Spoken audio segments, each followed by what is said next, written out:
Hi, welcome to this video today, which is all about the Forex techniques and strategies of the world's top traders, and also the psychology they have, the mindset that makes them different to other traders. Now, in terms of the video today, it's quite long. It's about an hour, but it's not me talking all the way through. I'm just doing basically a brief introduction, and then I'm going to show you a seminar where Jack Schwager talks about all the great traders he's met over the years and what makes them so successful. For those of you who don't know who Jack Schwager is, he wrote the classic investment books, the Market Wizard series, where he's basically in those books interviewed just about every great trader there has been over the last 40 years. And he's got a fantastic interview technique where he gets really useful information out of the traders he's interviewing in terms of their techniques, their strategy, and just basically a lot of mindset as well. I think the books are fantastic. If you haven't read them, hopefully the seminar clip coming up will encourage you to go and do so. I think for beginners in particular, when they come in the markets, they do not really realize what it takes to win at Forex trading. There's a lot of hype out there on the net. In the seminar clip coming up, Jack Schwager will give the reality. And after you've watched the clip, you'll see why basically most traders lose money and how you can actually win. In terms of the seminar clip coming up, it really is very, very good in my view. I'm not going to do any more talking. So if you want to learn Forex trading the right way, I think this clip, especially for beginners, is very good. So I'll now leave you with Jack Schwager. Thank you. Thank you. It's great to be in front of a crowd of which is almost pure traders, I would assume. First thing I want to say, even though most of your traders, I assume probably a lot of people here do something else in their regular profession. Also, probably some spouses got dragged along unwillingly. So to make this talk relevant, I can assure you that all the points I'm going to talk about, really all the points, apply not only to success in trading, but to success in general. So that's the first thing. Now we'll start out with what's not important, because people think that trading has to do with some sort of secret formula, some magic, whether it's Elliott or Gann or anybody else. You find a formula and you'll get rich, and that's what success in the markets is about. And I think it's really a very wrong way of looking at it. And let me illustrate it by giving you a couple of examples to make it absolutely clear. We'll take some individuals. First, we'll start with Jim Rogers. Most of you, I assume, know Jim Rogers, the fellow with the bow tie. Used to work with George Soros running the Quantum Fund back in the 70s. It was the most successful fund at the time. He quit because he got tired of the management aspect. He's been investing his own money for the past couple of decades very successfully. Brilliant guy. If you read my interview with him back, which was done now about 13 years ago, all of his projections were exactly right. He was talking about the top of the Japanese stock market right before it topped. He talked about it going down, the Nikkei going down from 30,000 plus at the time. He said it would go down to 10,000. Incredible projection. He talked about gold at the time going down for the next 10 years. Every projection you look at, he was exactly on. Okay, so he's basically a fundamental analyst, but I asked him, Jim, you ever look at charts? And he says, like he's admitting a sin. He says, you mean if I just look at it just to see where the market's been? Yeah, I'll look at it. But do I believe in any of this head and shoulders, mumbo jumbo garbage? No, it's all nonsense. And he says, I've never met a rich technician. And then he pauses to be cute. He says, unless you count the ones that sell their services. So I don't know if you can get more cynical. I don't know if you can get more cynical about technical analysis than Jim Rogers. And for Jim, a short-term trade's like 2 years. Okay, that's one side. Other side of the fence, take Marty Schwartz, who's a stock index trader. I interviewed Schwartz. It happened to be coincidentally just the time he was putting together a track record. And a lot of these traders, they trade their own money. You don't actually get the luxury of having their track record per se. In this case, he was thinking of matching public money, so he had to have an audited track record put together. She gave me his 10-year track record when I was doing, before I did the interview. And over that 10-year period, Marty had compiled an average return of 25%. Now, usually I say that, the audience doesn't seem to be very impressed. So let me clarify that. 25% per month. All right. Now I've got your interest. Okay. Now, some of the quantitatively oriented people in the audience are going, wait, 25% a month? How come he didn't own half the US JNP? Right? That really compounds. Well, Marty's father went through the Depression. and instilled in his son a great fear of things going wrong.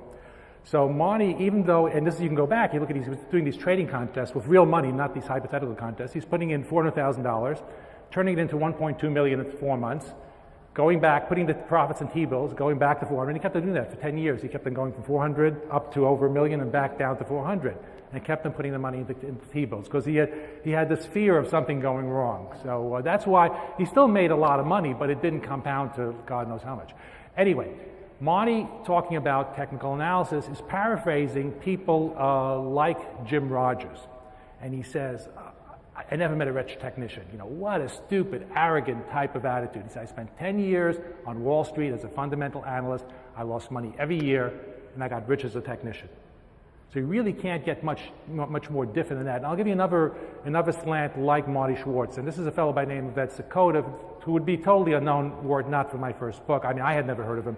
The way I found Ed Sakota was there was a fellow by the name, also not a well-known, not a completely unknown person, not only well-known, Michael Marcus, who's a very private individual trader who I happen to know actually just by coincidence. My first job on Wall Street as a research analyst happened to be this job slot he was vacating. And so we met and we became friends, we kept in touch. And so years later when I was doing the book, I asked him to do the interview. Why did I ask him to do the interview? Because, well, he went off to be a trader. He went to Commodities Corp. They gave him a $30,000 account. 10 years later, it was $80 million. So that's why I asked him to do the interview. Now, so that's a pretty impressive record. And he was really reluctant to do the interview. And finally was able to convince him to do it. And I flew out to California and interviewed him, spent the day at his house. We really interviewed all day long. And after dinner, he pushes back his chair and he says, you know, this really wasn't bad. You know, it was kind of a cathartic experience. And he says, you know who you should interview? You should interview Ed Sakota. I said, Ed who? He said, Ed Sakota. I said, who's Ed Sakota? Well, he said, Ed is the best trader I know. Now, if you're doing a book on traders and some fellow who's turned 30,000 to 80 million is telling you about the best trader he knows, obviously you're interested. So I said, well, can I speak to him? So he says, well, you know, sure. So he calls Ed and talks to Ed and gives me the phone. I was supposed to head back to New York, but, you know, Ed agrees to do the interview. So I say, well, I'll change my plans. I fly out to Nevada. And my original intention was to actually get back the same day, but it turns out I ended up spending the night there and just talking to him all evening. But in any case, Ed Sakota and I kind of see each other every number of years. We end up in the same place. And back about 5 years ago, we were both in Chicago. At the same time, we had dinner together. And he was telling me tongue-in-cheek about a dinner he had the previous evening with a fundamental analyst. And he says they went to one of those Chicago steakhouses, you know, the ones with the big steaks and huge knives. And the fundamental analyst is cutting his steak, cutting it a little too aggressively, apparently. And the steak knife flips out of his hand, twirls in the air, and they're both watching and lands in his shoe. And Ed turns to the guy and he says, why didn't you move your foot? And the fundamentalist looks back and he says, well, I thought it was going back up. Okay. You get the idea. Cynicism, right? So what I'm trying to do is trying to give you people here who are phenomenally successful using pure fundamental analysis on one hand and complete disdain for technical analysis, and people who have been enormously successful using pure technical analysis and complete cynicism about fundamental analysis, right? So you can't get further apart. It's got to tell you one thing. It's got to tell you there's no single way. There's no single road. There's no single message. If you're looking for that, you haven't even got the right question, let alone the right answer. So I'm going to quote myself. I don't quote myself very often, but I will for one time in this talk. And in one of my books, I used the line because I think it applies to this. And I said, there's a million ways to make money in the markets. And they're unfortunately all very difficult to find. But there are many, many ways. So the first thing to realize is you have to find a path and not to find the path. Okay, that leads us to the first principle. And if you take nothing else out of this talk, if you just take this out of it, it'll be worthwhile, I guarantee you. And that is every trader I ever interviewed, I could say this about. They found a method that fit their personality. Now, some of you may say, well, doesn't everybody do that? I mean, it seems logical. Wouldn't you trade your own? Well, no, you really wouldn't.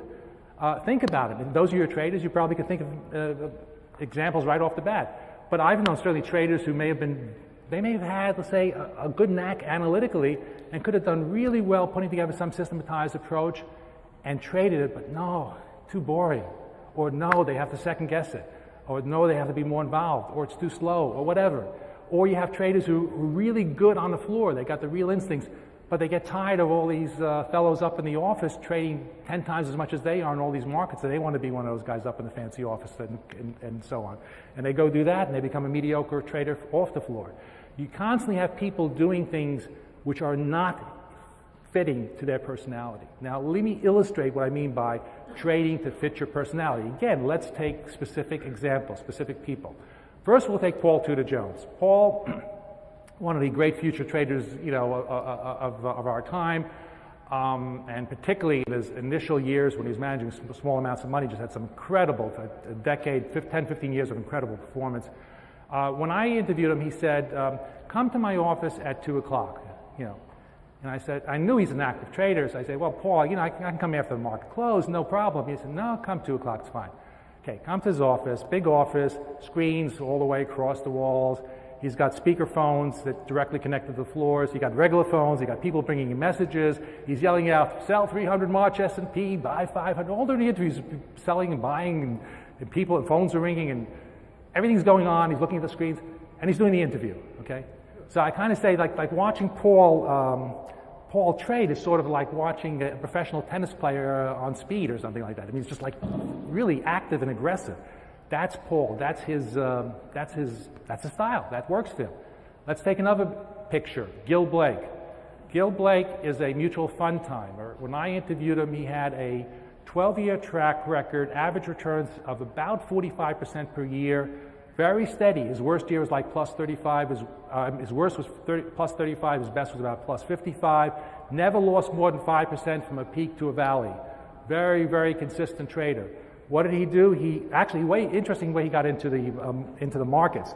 He was a financial officer for a firm, knew nothing about trading or investing, and a friend of his came in one day and said, look, Gil, I found this. I've been timing mutual funds, and I've got this little pattern that I found, and it works. And Gil says, nonsense, nothing that simple is going to work. Give it to me. And so he took the numbers, and he went over it, and it worked. He couldn't find anything that was really wrong with it. And that got him intrigued. Then he started really looking at it more closely, and he came up with patterns that were really much more effective. And he became so convinced that there was something there that he quit his job and he became a trader, which led to the performance record I told you about. He would go to the library. He didn't even use a computer to do his work. He would go to the library, look through microfiche, look for all these mutual fund prices, and look for patterns, and just spend weeks in the library just flipping through these price patterns. Now, and he'd go back and he'd be trading out of his bedroom at home, and that was his style. No other people, no other phones, no computers, nothing. That's Gil Blake. Now, could you picture Gil Blake in Paul Tudor Jones's office? Could you picture Paul Tudor Jones and Gil, going through the microfiche? I mean, it just is such a contrast. And if either one tried to do the other, they would absolutely fail. So you have to find a method that fits your personality. That message, by the way, also leads to an interesting tangential observation. And it's why most people will be doomed to fail trading a system they bought. And if there are vendors here of systems, I apologize, but it's a reality. Now, why is that true? I don't know what percent of trading systems are profitable. Maybe, I'll grant, let's say even more than 50% are. Let's just take that as an assumption. The trouble is this: every trading system, I don't care what it is going to hit periods where it's not going to do well. Now, if you buy a system, particularly if it's a total black box, and you don't know what's in it, you didn't develop it, it has nothing to do with your personality, the first time that it hits a bad period, you're not going to have faith. You're going to lose it. You're going to drop it. And that's why invariably most people who buy systems end up losing, because they will stop using it when it goes through a bad period. It won't be there when it recovers. Again, it has to do with trading what matches your personality. There is a Wall Street adage that goes something along the line, even a poor trading system could make money with good money management. Have you heard that before? You got that? Okay, if you have that, forget it, because it's really one of the stupidest things that has ever been said. Okay, I'll illustrate that. If you believe that, then I invite you to go to Las Vegas and go over to a roulette wheel and use your best money management system and see how far you get. And in fact, if you were to ask 100 mathematicians the following question, I'm going to play roulette, what betting strategy, what money management strategy is going to optimize my results, they all should give you the same answer. You know what the answer is? Let's say you have $1,000, you walk over to the roulette wheel, pick red or black, put it all down, bet once, win or lose, walk away. Those are your highest odds. Now, yes, they're less than 50-50, but only a little bit. But the longer you play, the more your odds go down. So if you don't have, and here's the point, if you don't have the edge, good money management is actually the epitome of bad money management. You actually bet it all at once, because anything else you lose, you have a higher and higher probability of losing. So it's not enough to have money management, you actually do have to have an edge. And having an edge means that you have a method.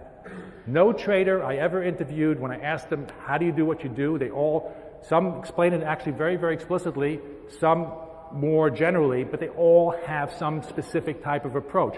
No trader ever said, well, I wake up and I look at the screen and if bonds look good to me, I'll just buy them. I mean, nobody had a cavalier, shoot from the hip approach. They all had specific methodologies. That's essential to a winning approach. The next thing we come to is the concept of hard work. It is amazing how workaholic-like these people are as a group. And I can give you lots of examples. In fact, most of the people would fall into the category. I'll take one example out of the most recent book, and that's David Shaw. Very secretive fellow who runs this hedge fund, which is a statistical arbitrage, I guess, to put it into a category. What they're doing essentially, and he's been running this fund now for about 13 years, excellent results. And what they do is they trade literally about 10 different all the major world markets. They're monitoring all the equities, all the derivatives, and they're running about probably 20 different mathematical models simultaneously and looking for tiny mispricings, and it's all working interrelated with tremendous computer power. He has scores of the best PhDs in mathematics and physicists and computer science working for him. It's an incredibly complex, sophisticated approach. I mean, extraordinarily so. You would think that monitoring this and supervising this and working on this would be enough, but no.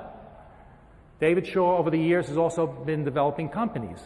Probably one of the better, quite a number of them, which he then spins off and sells. Probably the best known one is Juno, which is the website which he sold off. And he sold another one off to Merrill Lynch for their computer trading department and so on. And if that's not enough, he's got a hobby which is applying computer science to development of drugs.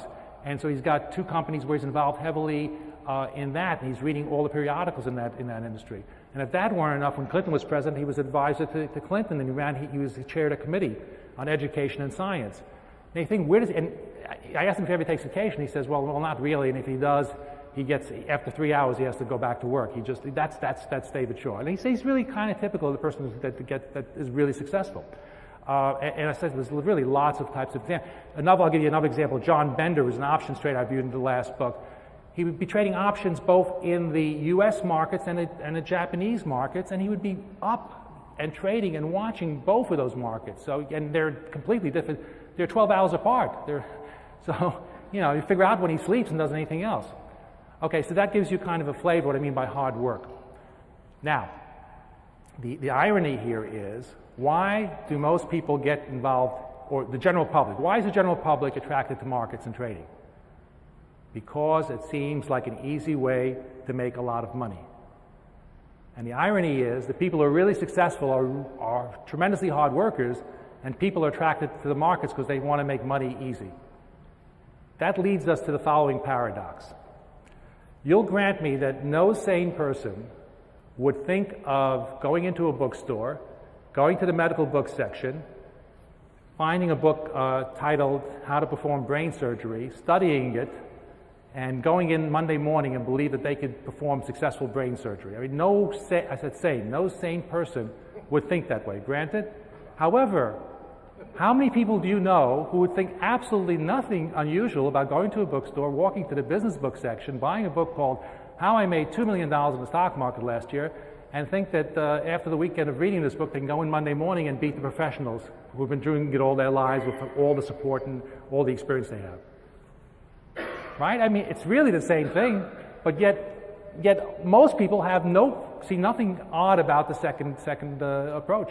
Why such a contrast? What's the answer? And there is an answer to the paradox, and the answer is this. Trading is probably the only world's profession where the rank amateur, the person that knows absolutely nothing, has a 50-50 chance of being right in the beginning. Why? Because there's only two things you can do. You could buy or you could sell. And some people are just going to get it right by probability, at least a few times in the beginning. And that beguiles people to think that trading's a lot easier than it is, because it is possible to get short-term success by pure luck. And that fools people. It absolutely fools people. Can't happen any other profession. You've never trained as a surgeon. The odds of you getting up and doing brain surgery successfully is 0. You never played the violin. The odds of you getting up in front of the New York Philharmonic and playing a successful solo are 0. Any profession you take, the odds of even short-term success are 0. It just so happens trading has this quirk to it that you could be successful for the short term without knowing anything. And again, it fools people. That's the whole point. Talked about trading being a lot of hard work. Now I'm going to tell you something that sounds contradictory. Good trading should be effortless. Right? So, what is this guy talking about? First he says hard work, now I'm telling you effortless. Okay. Here's the difference. The process, the preparation is where the hard work comes. The process should be effortless. I'll give you a running analogy. Let's say you picture two runners here. Well, not two runners, but two people. On one hand, picture someone who's completely out of shape, never has done any exercise, trying to run 1 mile in 10 minutes. Okay, have that image? Now picture, on the other hand, a world-class runner running 1 mile after the other, easy as can be, 5-minute miles. Okay, who's doing more hard work? Who's more successful? Well, clearly the out-of-shape guy is doing more hard work. Clearly the world-class runner is more successful. But the thing is, the world-class runner didn't get there just by getting off the couch one day. He's been training all his life. So his hard work came into preparation. When he's performing successfully, however, the process, the actual process, that has to be effortless. And when he's doing best, when he'll run his best races, when he's really running effortlessly. When you're writing, or when you're an artist, or anything that's creative, when you're doing it best, it's almost flowing. In fact, it is that term flow is really actually a term that's come to be used. It's even the name of a book, which is a book actually worth reading. And it's true, that is true of trading as well. If it's not going right, you can't force it right by working harder. If your trading is just not working, if you're in a bad period, trying harder, it'll probably make it worse. You can't try harder. You can't work harder. You can work harder in doing more research. You can work harder in trying to figure out what's going wrong. But you can't work harder at trading. You have to probably at that point just ease back. Just maybe not trade. Maybe trade less. Because it's not effortless. And if when you're trading well, it's not work. It's effortless. Again, difference between preparation and process. And I'll give you, there's an interview where this came up with this exact point. And people wonder how I get some of these interviews, and it's not an easy sell. But one thing I usually have to do is I have to tell people, look, I know there's nothing in it for you, but if you do the interview, I will show you the interview. I'm not going to use it. I'm not going to write anything that's untrue. I'm not going to sensationalize anything. And if you don't agree with what I do, then we can't agree how to modify the interview. Then we won't use it. And this kind of blows up in my face usually one time per book. Usually I'll have one interview. And I end up, in fact, it's actually happened in all 3 Market Wizard books. There's been one interview that I couldn't use for exactly that reason. And so this pertains to one of those interviews. I'm not going to mention any names, but there was one thing in that interview that I really wanted to use, and I said that, and the interview was one of these traders. Let me give you the background at least about what the interview is about. It was a very odd interview. This trader was into some unusual things. So in the interview, we got into dreams in trading, precognition in trading, Zen in trading, some pretty off-the-wall stuff. But it was an interesting interview. And I wrote it up, and I thought it was pretty good. I sent it to him, and a couple weeks later I got a call, and he says, I read the interview. And I said, huh? And he said, it was interesting. I said, yeah. He said, but you can't use it. And why not? Well, turns out he had decided to also go into advising corporations on currency hedging. He had hired a business manager. His business manager read the interview. business manager, all this stuff about dreams in trading and Zen in trading and whatever. Not the corporate image. His business manager said no. He said no, and I was stuck. So I said, look, do me a favor. Just let me use this one little section, and we'll call it Trader X. And he said, okay. So I have that 2-page section in one of the books. And the conversation goes something like this. He says to me, have you ever read Zen and the Art of Trading? And I say, well, I'm afraid I missed that one. And he says, no, I'm really serious. He says, just like in archery, whenever, and I'm going to quote him word for word, when trading, the analogy between trading and archery, whenever there's any effort, force, straining, struggling, or trying, it's wrong. And if you trade, you know those words are true, word for word. Yeah, good trading has to be effortless. Okay, now we come to the concept, which this one is not going to be new to you, but it certainly has to be certainly important, and that is, of course, money management and risk control. So let me just tell you a couple of slants of how the traders look at it. The best way of, I think the best summarization of it is Marty Schwartz. When he talks about trading and need for money management, he says you have to know your uncle point. I don't know if that uncle point is still that term is still used. I know when I was a kid and we fought, you know, one kid bends the other kid's arm behind his back, he yell uncle. I don't know if kids do that. I don't think kids do that anymore today, but whatever. But that's what you have to know where you yell uncle to the markets. That's his point. Bruce Kovner, who at the time actually still a huge trader, one of the most successful currency traders ever, and takes huge positions. I mean, even when I interviewed him, he was trading about $1 billion. I don't know what he trades now, probably multiples of that. So he takes such large positions. He says, whenever I take a position, I know where I'm getting out before I get in. And he said, otherwise I couldn't sleep. And the key point there is, by knowing where you get out before you get in, you make that decision when you have objectivity. Because once you're in the position, you lose that objectivity. And he basically decides where should the market not go if he's right. And he decides that before he puts on a position. I think it's a very good way to operate. Now, money management doesn't have to be really complex. I know there's been books written out there just on money management, and sometimes multiple volumes on money management. But you know what? A simple rule like risk no more than 1% on a trade will get you 90% of the way there. Most of money management is just doing it, just having the discipline to do it. It's not the complexity. There's no rocket science that's required here. It's just that you have to have the discipline to do, which I'll get to in a minute. Now, as far as money management goes, there's some other slants I guess are worth mentioning. Steve Cohn, who's probably one of the world's best traders, and he also hires other traders. And I interviewed him, he has like 50 other traders there. And so he's also not only trading himself, but he's monitoring other traders. He told me like the best trader that he has, the highest win ratio was 63%. 63%. That's the highest one. And he says the point is that most people, even good traders lose a large percentage of the time. And you have to be prepared for it. And he says if you're in a position and you're not sure what to do and it's going against you, he said cut it in half. And if you're still not sure, cut it in half again. And all of a sudden you're down to a quarter of the position and the large part of the problem's gone. The point is just cut it in half will get you out of a lot of trouble in a crisis situation like that. All right, now money management, also, in this idea of volatility and risk control, it's, we all here, some of us are traders and some of us are investors. I guess we probably all are investors in some role. And in that, it's very important. It's a very important theme here, which relates to the investor side.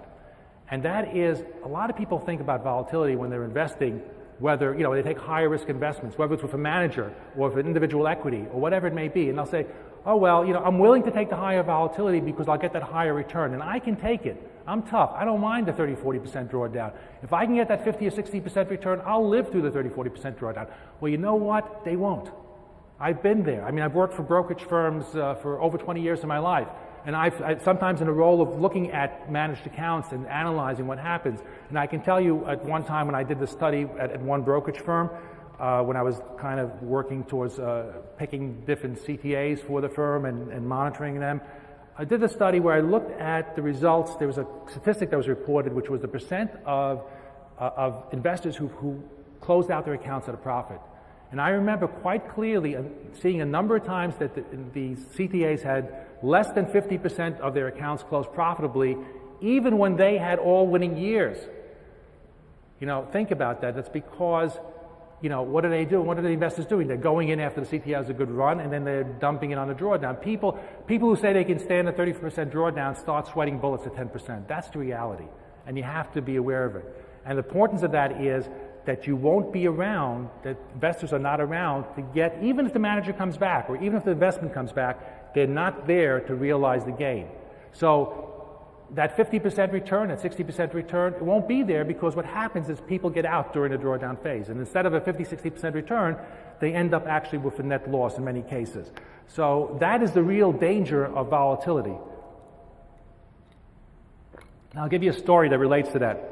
It concerns a hedge fund manager who unfortunately passes away. And the story starts with a minister who precedes him. And the minister finds himself at the gates of heaven and is met by St. Peter. And St. Peter greets him and he says, name. And he says, Reverend Charles Smith. And he looks it up and he says, okay. Tell you what, why don't you sit there? And the minister looks off to the side and there's this wooden bench. He's a little bit confused. He's expecting to go right in. He says, oh, all right. He wanders over and sits down on the bench. And he sits there for a few hours. Up comes another man. St. Peter says, name. And the guy says, Robert Wilkinson. Robert Wilkinson, yes, I see. You're that New York heart surgeon. Sure, we've been expecting you. Please, come right in. And the doctor goes in. A few hours pass, the minister's watching along. Up comes another guy. St. Peter says, name, and the fellow says, Michael Murphy. Michael Murphy, you're the farmer from Iowa. Yeah, we were expecting you. Hope you enjoy your stay. We're delighted to have you. Please, come right in. And the farmer goes in. Minister's watching, doesn't say anything, but just growing a little impatient here. A few hours more pass, up comes another fellow. And St. Peter says name, and the person says David Stevens. David Stevens, yes, the hedge fund manager from New York, sure. I'm glad you're here, please come in. All right. At this point, the minister's patience is gone. Walks up to St. Peter, says, okay.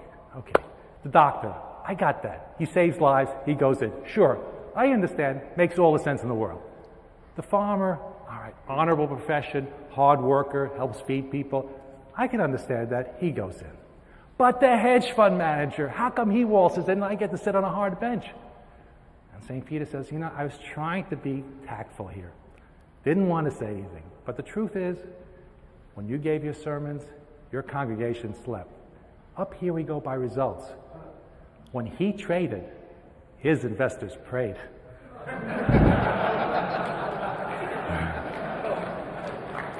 Okay. So you'll remember the importance of avoiding volatility. Okay, next theme is independence. Should come as no surprise that these people who are very successful as traders are independent. Michael Marcus says it very well. He says every trader has to follow their own light. He said you could take the world's two best traders and put them together and then you get the worst of both traders. And he's actually thinking of him, when he's thinking of two good traders, he and Bruce Kovner worked together for a while, and they were indeed two of the world's best traders. And he's saying no matter how good the trader is, if you try to combine methodology or try to combine opinions, you'll get much worse results. And I can tell you my own experience. I'll tell you actually a true story that relates to this.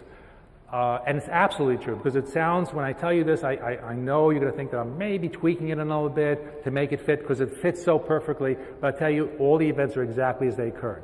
And this is back quite a number of years ago. I was trading my own commodity account, and I had done okay, but in the last few months, I had actually had a poor period, and I was down money, and I had kind of cut back my positions. I had maybe one major position left, and there was one of the traders that I interviewed that would call me periodically. And he calls me that day, and I'm not going to mention names who it is, but for whatever reason he would want to know my opinion. I used to be a technical analyst as well, and he would like to know my opinions on the market. Maybe he's much better trader than I was. Maybe he was fading me, I don't know, but he just calls me for my opinion. So we go over the markets, and he gets to the Japanese yen, and that happened to be the one trade I had on that I had any confidence in. And he says, well, what do you think about Japanese yen? He said, I said, it's had this real sharp decline, and it's gone into this tiny node consolidation. And my experience is when you have that combined pattern, the market usually goes down again. And he says, no, you're wrong. And he gives me 80 reasons of why this oscillator is overdone and this one's overdone and this is, this technical indicator is this way. Gives me all these reasons why I'm wrong. And I say, you know what, you're probably right, but it's just an opinion. So I hang up the phone. And I'll tell you, even back then, this is like 10 years ago, I knew enough not to listen to anybody's opinion. But here's the thing. I had a trip out. I had to leave to Washington, D.C. that afternoon. And I was going to be gone for a couple of days. I knew I couldn't watch the markets. So here comes my rationalization. So I said, okay, I've not been doing so great lately. I've got one significant position left. Do I really want, I'm not going to be here to watch it. That's the whole, there's the rub. I was not going to be here to watch it. That gave me my out. Do I really want to fade one of the world's best traders? So after hours, the market's closed already because I didn't get out after I spoke to him, but afterwards I said, well, maybe I should get out. So I walk over to the after hours desk, I put in the order, I liquidate my position. Okay, I'm sure it's not going to be any surprise to anybody in this room. I come back a couple of days and the end's down 200 points. I mean, I'm sure you expected me to tell you that, and that's what happened. But here's where you have to believe me that this is exactly as it happened. Turns out he calls again that day. And I wasn't going to be so ghosted, let's say, ask him directly, well, what about the yen? So we're talking, and he's going, he asks different markets. I don't raise the yen at all. Then he says, he talks about the yen. Ah, yes, I said, I played dumb. I said, oh, yes, the yen. Are you still long? And he exclaims over the phone, long? I'm short. What I didn't tell you is he's a short-term trader. I mean, for him, a long-term trade might be a day. And for me, a short-term trade might be 4 weeks. So when he talked to me, he indeed was bullish. He was looking for a bounce. The market probably didn't act right. Decided he was on the wrong side, took his 5-point profits, went short, made 200 points. I was right all along, got nothing. The point is, if you listen to anybody's opinion, no matter how good they are, no matter how smart they are, I guarantee you it's going to blow up in your face. You just cannot get ahead by listening to other people's opinion. You have to generate your own ideas. Okay, next question of confidence. One thing about doing interviews, I don't know how you are to watch interview shows, but I'm one of these people, sometimes I kind of swivel in my chair because they don't ask the most obvious question. I don't know if you ever have that feeling, but I do. I mean, there's some exceptions. I think Ted Koppel is terrific, and Charlie Rose, they ask the right questions. But you have a situation where you're doing the interview, like I'm doing these books. I'm going to ask what I think is the most obvious question. If you were in my shoes, what would be the most obvious question that you might ask these traders? Now, I don't know what it would be to you, but for me, the most obvious question is, you made all this money. Why risk it? Why not just bank it, put it in the bills, retire, go home, call it a day? I mean, it doesn't seem to make any sense to keep on doing it. And the answer I get, in one form or another, well, the best, let me give you just one answer to this, would be Paul Tudor Jones. He said, well, I keep 85% of my money in my own funds. Why? Why? Because it's the safest place for it. This is from a futures trader. So in his mind, keeping money in his own funds is safer than T-bills, or as safe as T-bills. What does that tell you? It tells you the guy has a lot of confidence. And Monroe Trout goes in one bet. He puts 95% of the money. And now that I'm running, fund of funds, and a lot of managers that I'm interviewing, they have 100% of the money. I mean, one guy had like 100% plus his home equity in it. I mean, these people have, which is always good to know, that these people have a lot of confidence in what they're doing.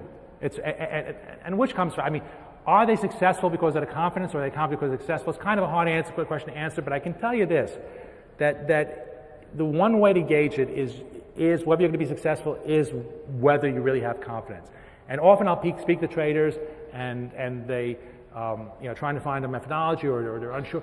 But I could tell them, if you don't know that you have the confidence, if you're not sure, or just about sure you're going to win, then you're not there yet. And you have to be aware, and you have to go much more slowly. And only you as the individual can decide or will know when you have the confidence. But I can tell you the traders are really good. They exude that confidence, and you just know it. Okay, related to confidence is this idea, and this is a little bit less, this is not so common. This is one of those ideas that, you don't really hear, and it's very important to understand, and that is that losing is part of the game.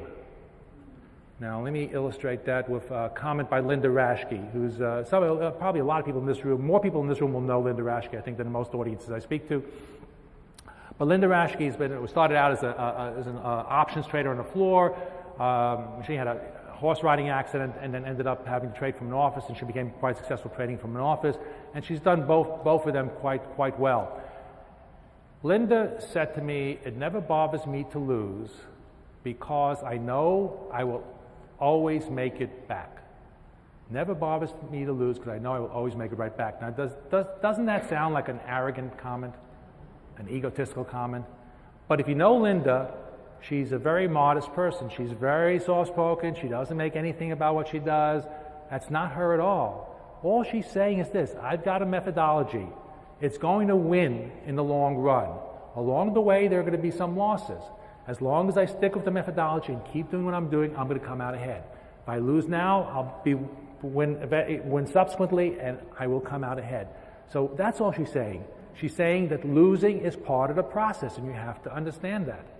Dr. Van Tharp, who I interviewed in my first book and has spent his career interviewing traders and counsels traders, and he's kind of doing professionally what I did in my books. He had this comment about the traders he found most successful. He says all successful traders that he interviewed, the best ones, know they've won the game before they start. Now, if you know you won the game before you start, then there's no problem taking a loss, because you understand that that's just part of the way of getting to the ultimate game. Marty Schwartz had a really interesting way of putting this whole concept about losing being part of the game. He said, "What is the rallying cry of the losing trader? I'll get out when I'm even." Okay, think about it. Why is getting out even so important? Because if you get out even, you could say, "I wasn't wrong, I didn't make a mistake." And that need not to be wrong, that need to fulfill the ego, to be right or not to have made a mistake, is exactly why people lose. So the irony is, people lose because they don't want to lose, or they don't want to take a loss. And the professional traders understand that to win, they've got to take losses. That's part of the process. So that's why I say it's a very important concept to understand. Losing is part of the game, it's part of the process. There's a book written about trading, probably the most famous book ever written about trading, called Reminiscences of a Stock Operator, which many of you probably have read. Some people mistakenly think it's about Jesse Livermore, and it's written so realistically, and it's written in an autobiographical tone, that most people believe that Jesse Lefebvre, who was the author, was really Edwin Lefebvre was really Jesse Livermore, and is a pseudonym. But in fact, there was Edwin Lefebvre, who was a journalist who wrote this book, and it wasn't just Jesse Livermore. He just did such a good job that people think it was Jesse Livermore. But in that book, there is a line that goes something like this. It basically says that there is the fool who does wrong at all times, but then there is the Wall Street fool who thinks he must trade at all times. Or it's roughly paraphrasing it. And the idea is that you have to really wait for the opportunities. You just can't try to trade all the time. Jim Rogers has a good way of putting it. He says, "I just wait until there's money lying there in a corner of the floor, and all I have to do is walk up and pick it up off the floor." You know, in other words, until something is so obvious, until a trade is so obvious that it's like taking money off the floor, he does nothing. What does that say? It says patience. Patience is essential to good trading. Another trader had this way of talking about patience. He said, he used an animal analogy. He says, the world's fastest animal is a cheetah.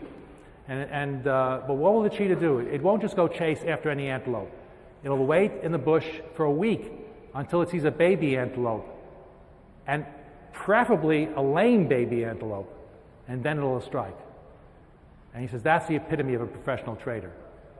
So it's, again, waiting for the right opportunity.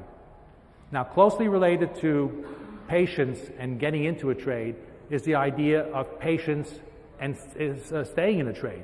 And it's going back again to Reminiscences of a Stock Operator. He has another quote. He says, "It was never my thinking that made me the money. It was my sitting." Got that? My sitting. What he was saying was, look, it's not that I was a genius and was able to figure out all these great trades. But what I was good at is when I was in the right trade, I stayed with it and stayed with it and stayed with it. And that's where the profits came from. That's what was essential. So it's what I would call the importance of sitting.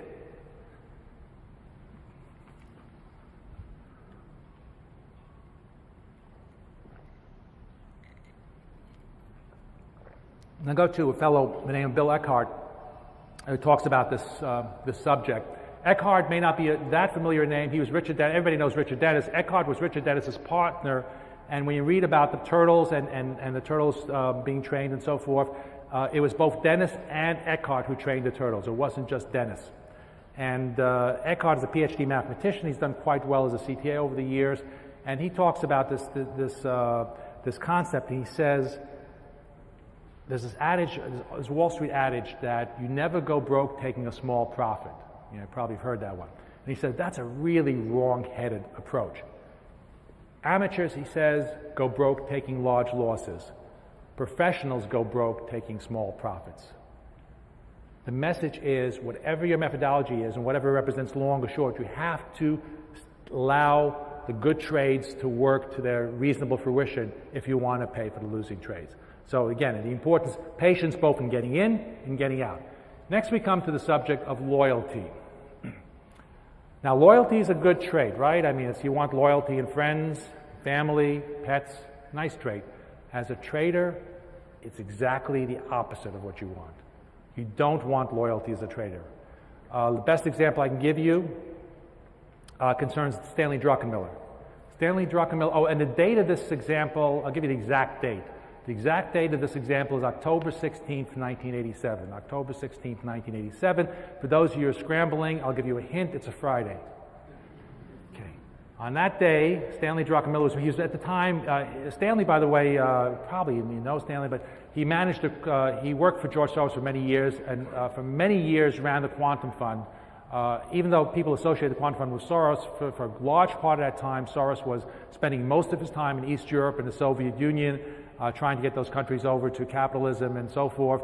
And the person who's really had his hands under control day in, day out was Stanley Druckenmiller. He's also run his own fund for 20 years and done terrific. And before he went to Druckenmiller, he was running multiple funds for Dreyfus. And this is, at that time, he was at Dreyfus. So he came in that day and he was net short. Nice position to be in October 16th, 1987. Unfortunately, if you remember, a lot of people think of the market broke. They forget that the market was breaking sharply prior to that day, prior to the Monday. And particularly on Friday. Friday was also a very ugly day. The market was down a lot. And he decided, you know what, it's kind of getting down, 2,200 I think was the level it's coming down to. I think he said that's enough. The market's going to be near support. So he took his profits, but not only did he take his profits, he decided to go net short. I'm sorry, net long. Net long. Now I used to ask audiences, anybody here ever make a worse mistake than going from short to long on October 16th, 1987 in the U.S. stock market? Okay. The reason I stopped asking that question is because I realized I couldn't make up a worse example. I don't think you can make up a worse example. The amazing thing is, if you look at his record for that month, it'll be about break even. Now, how is that possible? Well, first of all, first half of the month he was short, so he made money. Now here's the thing. After he put on a position on Friday, during the weekend, he decided he had made a mistake. He decided he was wrong. Why is, we won't get into it, it's not important. You can read it in the book if you want to know why. But he was sure he was wrong. So he decided he was going to get out Monday morning. Unfortunately, Monday morning comes around and the Dow opens over 200 points down to begin with. But what he did that Monday morning was, in that first hour trading, he covered his entire position, and get this, he went back short. Now think of the amazing flexibility, and then we're talking about a fellow managing, I guess, probably over $1 billion at the time, to be able to reverse his position again after the market has gone down that much overnight. That's a tremendous flexibility, tremendous lack of loyalty. It's a classic example of a professional trader. So if you want to be a good trader, you can't have loyalty to your position. There's no hoping, there's no anything. You've got to be able to react immediately. You can't have loyalty to your position. We'll come down, we'll have a couple of last points before we finish. I guess we're just about done. One other point I would like to make, which is a point that goes back to Eckhart, and has to do about people's human nature in trading. And Bill Eckhart has an interesting comment. He says that people are so poorly attuned to trading that they will do worse than random. Now, you know the academic comments, the academic, now you'll see the academics say, well, you can take a monkey and give him darts and put up a page of the Wall Street Journal, let the monkey throw darts, and the monkey will do as well as the professional money managers. Okay. You've all heard something like that, I'm sure. Now, Bill Eckhart, so there's no confusion here, Bill Eckhart is not saying that. He's not saying the monkey's going to do as well as the professional money managers. He's saying the monkey's going to do better. That's an important distinction. Now, why is the monkey going to do better? The monkey's going to do better because humans have evolved in such a way that they are particularly poorly attuned to trade.